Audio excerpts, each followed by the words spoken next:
This will be controversial. So, Activision Blizzard King is promoting their diversity space method, which is a tool that they have created. We can see here they're promoting it. It's a tool that was really created by an alliance between the people at MIT and King is one of the entities that makes up Activision Blizzard. They're responsible for Candy Crush, big moneymaker. So, they started working on this tool after Overwatch 1 was already out with this extremely diverse cast, I might point out. They worked on this tool after that game was already out, and they said, hey, we want to have this thing where we give different scores for different levels of diversity. So just to use an example here, we can see, hey, here's Anna. Anna is getting lots of points for age because she's older. She's getting some points for race because apparently being Arab is worth 7 points. Being Egyptian is worth 7 points. Being 60 is worth 70 points.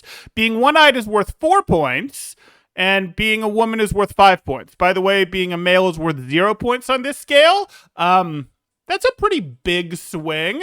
And it's a little weird, as many of us would look at and go, wait, being one-eyed is less diverse than being a woman? That's really hard to believe, so what's going on here? Maybe there's some weighting issues. Well, they actually give us some insight, not nearly as much as I'd like, but they do give us some insight where we can see once it's established, a baseline for typical character traits, which is done by the creative team working closely with diversity, equity, and inclusion experts, it can weigh new character designs against it or measure their diversity. So they went with diversity, equity, and inclusion experts, and they said, hey, we want to make it 0 points if it's stuff that's highly represented in media, so white men, for example, and we want it to be more points the less represented it is. So they're not saying that, oh, Arab is better than something over here or something over here. They're saying it's less represented than something that would be scored a 6 or more represented than something that would be scored a 9. That's what they're going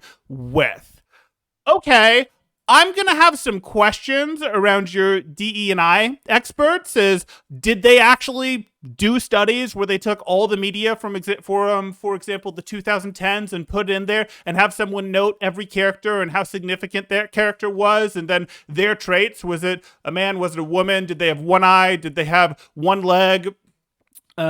What was their sexuality? Like, how old were they? Like, did they do this for everything from every show? Or did they let their own bias, every show, every video game, every movie, whatever? Or did they let their own biases impact them and say, well, I know I've seen a lot of white men and I've seen less black women and therefore I'm giving that more points. Now, don't get me wrong, there absolutely has been more white men represented than black women in Western media, but I want to know how scientific this was, because this is just going to be pseudoscience if we're going, hey, we trusted the experts and they don't have great data to lean back on. This is just them turning their subjective opinions into, okay, now we have a objective score system, which isn't really right. It's just laundering your opinions effectively. So this is a little bit questionable to me, and I have some concerns. Other places I run into concerns are going to be, we look at this, and I want to think about this from a marketing standpoint, because the point of video games is to make money. And we know that pretty people sell media. Attractive people, beautiful people. We've known that forever. That's how advertising works. There's a reason that Hollywood stars are attractive. There's a reason that in the commercial, it's the pretty person with the perfect shiny white smile that's trying to sell you something. That is how it works. You sell more things when you do that. And that is the same reason that you make your main characters in video games attractive, because it sells more video games. But I can see here, this is clearly a score mechanism that's being used that you want to get a higher score on, or want to make sure that across your cast your total score is high enough. So I look at this and go, wait a second, shouldn't we downrank facial features / beauty and body type? Because these things are things that to sell your game you actually want to max out. You do want these to be good, but we can see Anna, who's been scored at body type slim and curvy, which is worth 0, even though it's desirable from an attractiveness standpoint, generally speaking, you're looking at a place where, hey, that's not worth points. Whereas if she was further overweight, for example, or sized differently, really short, really tall, something like that, she'd get a higher score. But again, a higher score doesn't help you sell more video games here. So you would need to weigh this score and make like the strength of this less important than perhaps the strength of some of these other things, like gender identity, for example, if that's how you're going about this, because again, you do want to sell your video game. That is a objective when you're working as a company here.